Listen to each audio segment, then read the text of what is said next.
J. Cooper here, formerly Benjamin J. Cooper. This is a video about my visions for mining and my mining inventions, which is an unusual tale because I was at university in 2006 on the final year of my bachelor's degree at Griffith University in Australia, and actually I began getting these visions because I met somebody who told me sometimes people can find gold, sometimes they're magicians, or sometimes they just pray for that and that happens.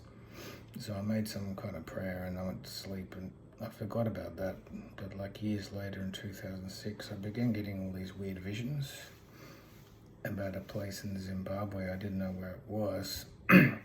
So I kept wondering where this place is. I keep having visions of it. There's a lot of gold there. And I just kept looking on the computer when I had spare time, trying to find out where it is, until I found like pictures of people's faces in my head and like a street sign or something. And I found it on the internet and it was Zimbabwe. So I made some phone calls. They had a pub for sale in Zimbabwe with an entire town for $14,000. So it was about 14 hectares of land with shop fronts, a hotel and everything, because they just had begun the Zimbabwe currency collapse. So that made sense. I mean, they offered me in writing a contract for buying the whole town for $14,000. And then I'd asked, is there a mine nearby? And they said, yeah, there is actually. There's one very close by where we've all been working and we're quitting, we're leaving because the money's not worth anything. We just quit and we're leaving the town actually. And they said, yeah, we usually get all our meals at the pub, we're just quitting. So I asked about the mine. They said they did get some gold in there, but mainly they're digging with shovels and by hand because they don't have the technology or the large mining machinery there. I was like, okay. So I had to think about it and I said, yeah, I think there's a lot of gold here actually. So I put through an offer of like $500 on the mine, and then they said they could sell it maybe $17,000 for me, because they'd dug out the front of it and put up barriers there, and they said actually they might take less, but they wanted to sell maybe 17, but they might even take 7,000 even, so because they don't have the technology to mine it properly. So it's very interesting. So from there I just wondered, my parents said they're interested. My dad's an engineer, but he went to work in Vietnam, and he said, I don't want to go to Africa really again. I've been there. I don't really want to go for this reason. I'm not like a mechanical engineer, I'm a civil engineer. And I was like, I don't know. Okay, because I've already been making money on the stock market already as an investor, so I don't know. So then I rang around and I found that there's already an established mine there too, a big one, but they're also having primitive technology. But they found a lot of gold at the bigger mine, but that's been shut down as well.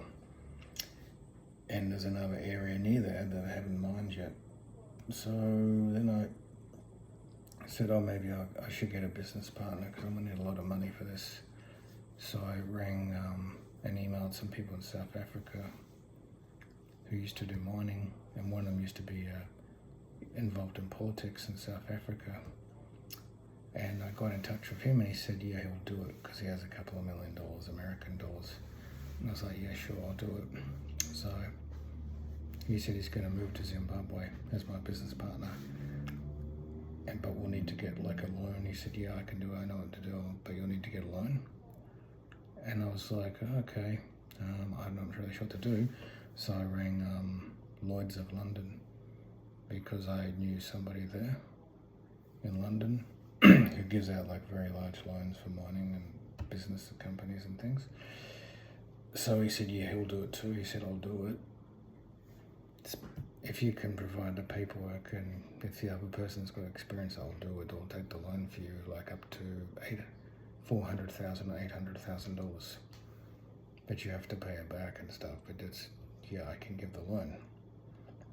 So I organised all this stuff, and then they began to do the mining. After, like, say 2010, they began to do the mining slowly. I hadn't gone there at all, and what was the outcome of this from my vision was the bigger mine, the one that I did not have the vision about, was the one that my business partner started on first. That's established and it's already got more gold. He found more gold there than they've ever found ever in Zimbabwe. Like something like 3,000 tons of gold in 1 year even. So it was a lot of gold they found. And the one that I put money into, but I didn't go there, it found about 300 kilos of gold up to about 2020. And in 2021 they found 300 kilos of gold. And then 2022 was like 3,000 kilos of gold, and 2023 another 5,000 kilos of gold. So the small mine that I was going to purchase took that long to get developed, because I was concentrating on a big one, but also they needed to have the proper machinery. But they ended up getting $1.3 billion, so $1.3 billion from the small mine that I found that was initially said I could buy for $17,000. And the larger one that I didn't find out from my vision, that was my business partner, ended up getting more than that. He's made about $3 billion. And he did what I said, is he converted all the gold over to cash in Zimbabwe. So he cleaned out the entire bank. Like during COVID and after COVID, he just cleaned the whole bank out in Zimbabwe, changing over from gold to cash in American dollars. And it's hilarious because that's how simple it is out there in Africa, especially back then with the Zimbabwe collapse. I'm going to make another video about the Zimbabwe collapse and the things I could buy with it, and I'll show you some of the money I got from Zimbabwe.